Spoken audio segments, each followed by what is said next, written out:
Hello Hello ဒီနေ့ပေါ့နော်ဝယ်ထားတဲ့ Estate Lauder ရဲ့ gift box set ကိုမိတ်ဆက်ပေးမယ်နော်ဒီနေ့ထုတ်တဲ့ Estate Lauder ရဲ့ gift box set ကတော့ဒီဟာတွေပါတာပေါ့နော်ဒါထုတ်ထားတာတော့ကြာပြီမဝယ်ထားပြီးတော့ဒီနေ့မှစိတ်ကူးပေါက်လို့ဗီဒီယိုရိုက်ချင်တယ်ဆိုပြီးတော့ရိုက်လိုက်ပါတယ်ဒီ gift box ဆက်ရဖို့ပထမဆုံးဝယ်လိုက်ရတာဒီဥစ္စာနော် Estate Lauder ရဲ့ Double Wear Foundation ပေါ့နော်ဒါကဘာ shade လဲဆိုတော့ 2W1 Dawn shade ပေါ့နော်ဒီဟာဝယ်လိုက်တယ်ဒါကို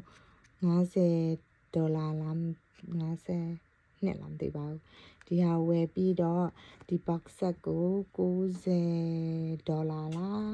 95လားမသိမှတ်မိတော့ကြာပြီဆိုတော့လေနော်အဲ့ဒါရပါတယ်အဲ့ထဲမှာပါလဲဆိုတာမိတ်ဆက်ပေးမယ်နော်ဒီထဲမှာပါတဲ့သူ့ရဲ့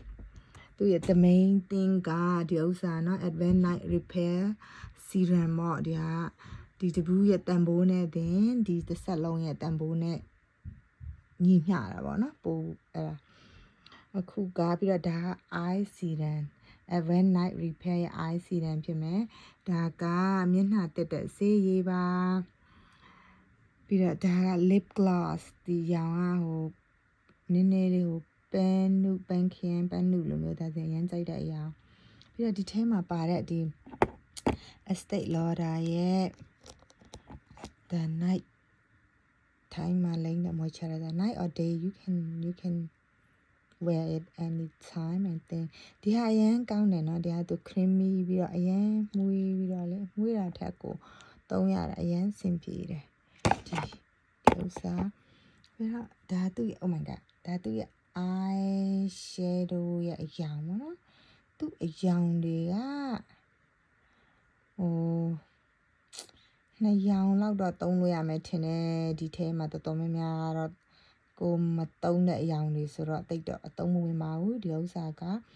ပေမဲ့သူ့မှန်လေးကတော့သုံးလို့ရတာပေါ့နော်သူ့မှန်ကအရင်ကောင်းတယ်ဒီမှာတော့နှစ်ရောင်လောက်တော့သုံးလို့ရမယ်ထင်တယ်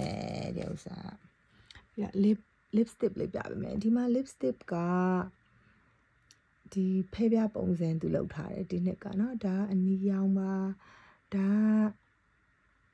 ဘာရောင်လဲနည်းနည်းလေးညိုလည်းမဟုတ်လို့ပန်းငပိ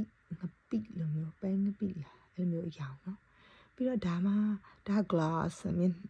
ဒါကဘာလဲ blush ဖြစ်မယ်ဒါမျက်နှာမှာပါးမှာလိမ့်တဲ့ blush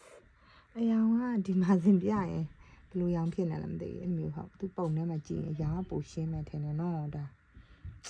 ဒီဟာပါတစ်နှစ်တော့တစ်ဆက်နှစ်ဆက်အမြဲတမ်းwest stock တော့ပါနော်ဒီဟာ